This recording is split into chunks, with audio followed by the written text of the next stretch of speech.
Hello and hi to all the gamers who love the world of GTA.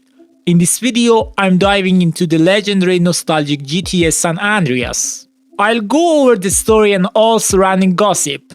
The game actually came out in 2004 and blew everyone away with how huge its world was. The world is basically inspired by Los Angeles in 1990s. For its time, the graphics were kind of revolutionary, and believe it or not, this game still shows up on best games ever list today. The story of GTA San Andreas starts like this. CJ, whose full name is Carl Johnson, comes back to Los Santos after being away from home for years. Why did he come back? To attend his mother's funeral. Why he's helping set things up for the funeral? Right then and there, a violent confrontation breaks out. Members of Ballas' gang, who hate CJ and his friends, attack him at his mother's grave and shove him into the coffin. CJ is stunned and quickly realizes things aren't the same anymore. His old crew, the Grove Street families, who used to run the street of Los Santos, have fallen apart and now under the influence of Big Smoke and Ryder. He decides to go talk to the neighborhood's kids and see what's up.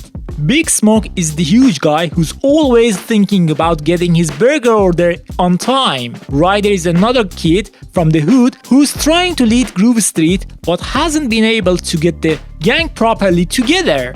And Sweet is another member who is stubborn and doesn't always cooperate cleanly with others. CJ tries his best until they manage to rebuild some unity. On top of that, the cops are corrupt and sleazy. Officer Tenpenny is a dirty cop who hooks people with his nasty tricks and schemes. Long story short, CJ sees he needs to get the old gang back on its feet and find out who is behind all betrayal, trouble and shootings. The truth is GTA San Andreas is really rooted in reality. Rockstar Games actually went into the streets of Los Angeles and took photos to bring the city's culture and vibe into the game. Even the game's writer DJ Pooh came from the West Coast rap scene, so the dialogue exactly captures that the West Coast feel for each character. The writer drew inspiration from the real gangsters who were known in the US in 90s. From the 1992 LA riots those gangs were involved in, and from corruption scandals exposing how much some California cops were stealing and abusing power at the time. Now back to CJ's story.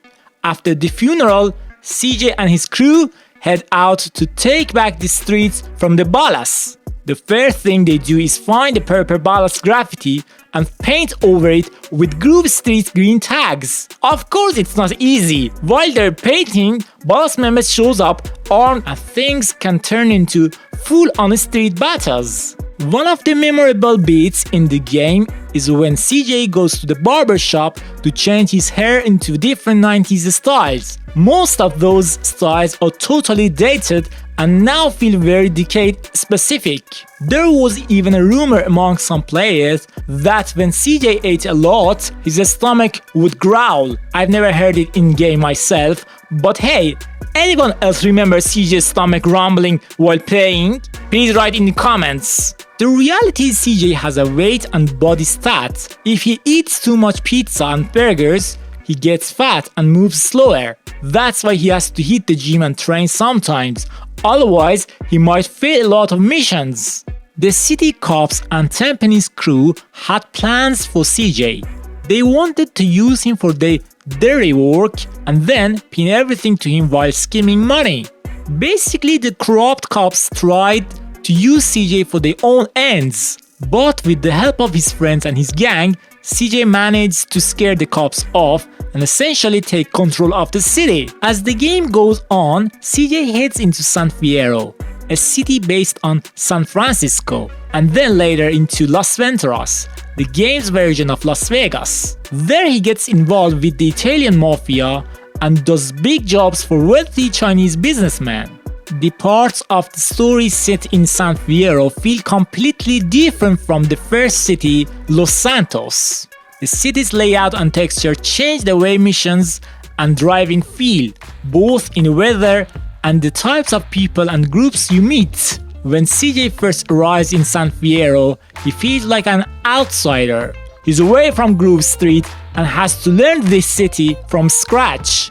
He meets people you wouldn't see in Los Santos, including Woozy Moo, nicknamed Woozy, an important figure in the Chinese community, who later opens a casino in Las Venturas. Woozy is influential and unpredictable. He's blind, but that doesn't stop him. If anything, it makes people respect and trust him more. CJ and Woozy form a mutually beneficial friendship and partnership. San Fierro isn't just Woozy and the Chinese community. There are tons of places and people, mechanics, driving schools, working class neighborhoods, and the docks and bridges.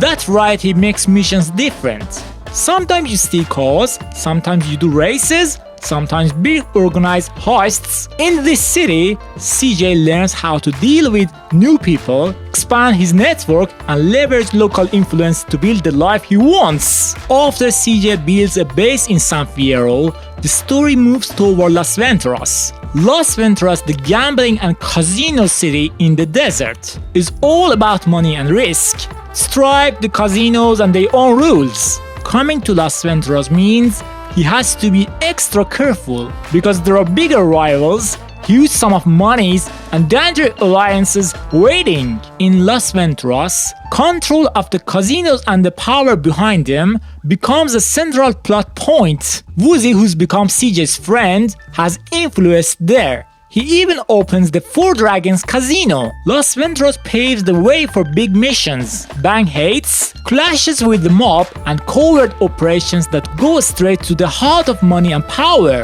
CJ's personal relationships matter a lot in this story, especially the girlfriends he gets along the way. Several female characters can be CJ's dates, and those relationships often tie into missions or a status. For example, dating Dennis in Los Santos helps CJ's local standing. In San Fierro, meeting Katie and Michelle can help the local jobs. And in Las Venturas, someone like Millie can get doors into the casino world and wealthy circles.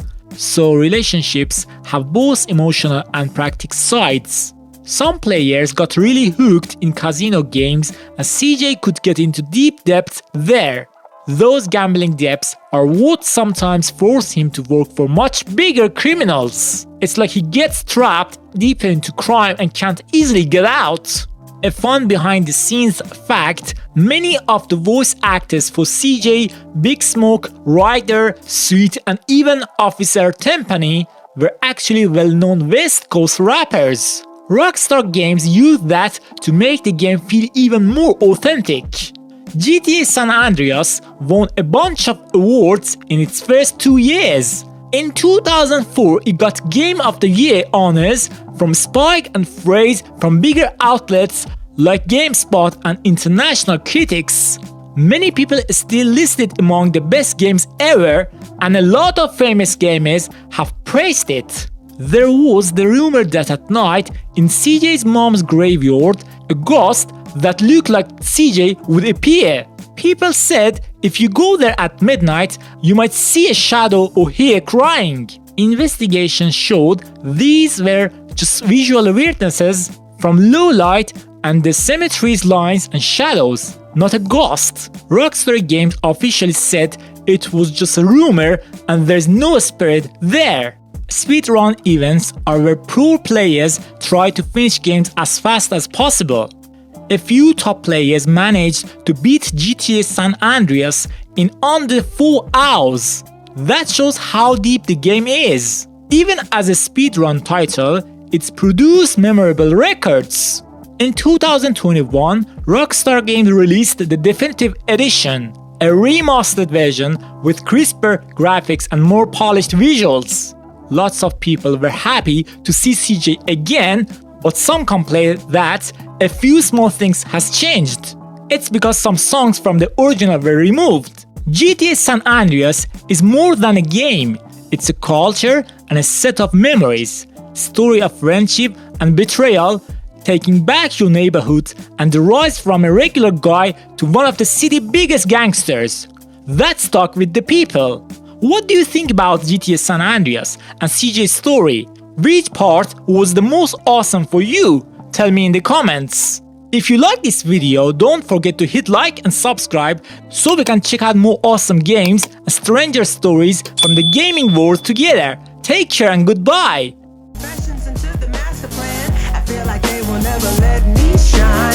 What do you need to say that feels so grand? Why is yours so much better